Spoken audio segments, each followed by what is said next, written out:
I think the common element is always that they're stories. Like, I like there to be a solid foundation of like storytelling behind pretty much everything I do.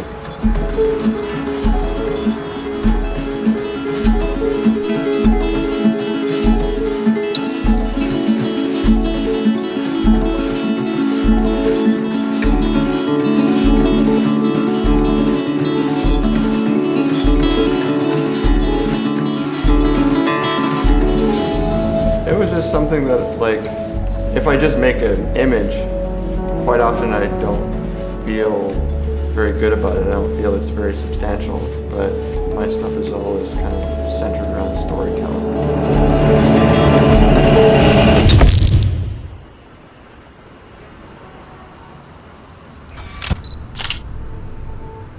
I grew up in Vancouver Island. I lived in a small town called Crofton. It was sort of off in the woods. So there wasn't a lot of kids where we lived, and I was kind of naturally shy. So I built myself a little studio in my closet, and I started making my own comics and self-publishing them when I was a little kid. Yeah, when I was a kid, I actually started seeing ghosts. Like, I started seeing like an assortment of different kinds of ghosts, and I started writing about it.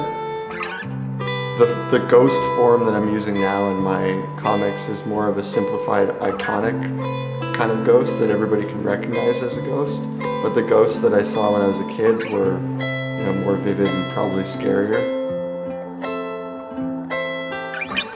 I think it's something that I can't remember a time where I wasn't involved in art. Like, I think a lot of it probably stems from being quite introverted when I was younger.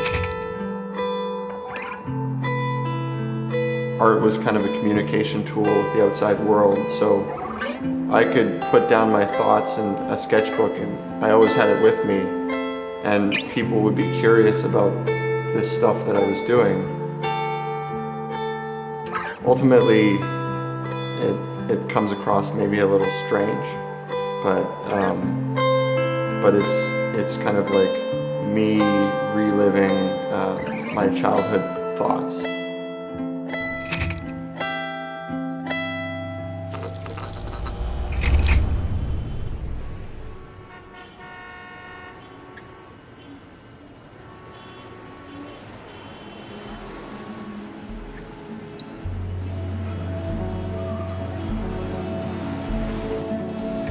Well, I started out by trying to explore like a Vancouver type of architecture and the little moments they might be able to relate to them, but more importantly, I wanted to relate to the feeling of something.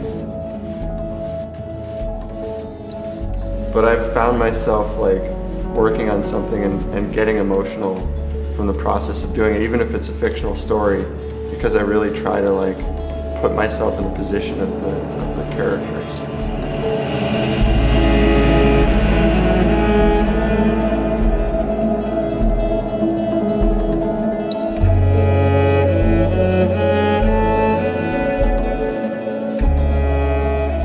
I think that what I love about drawing comics in particular is just that I can achieve like a really rich emotional story, but I can do it all by myself with very simple tools, and it doesn't cost anything. Like, I can sit at a desk with a bunch of sheets of 8.5 by 11 paper, and I can make something that could potentially make somebody cry or laugh, or that they can relate to.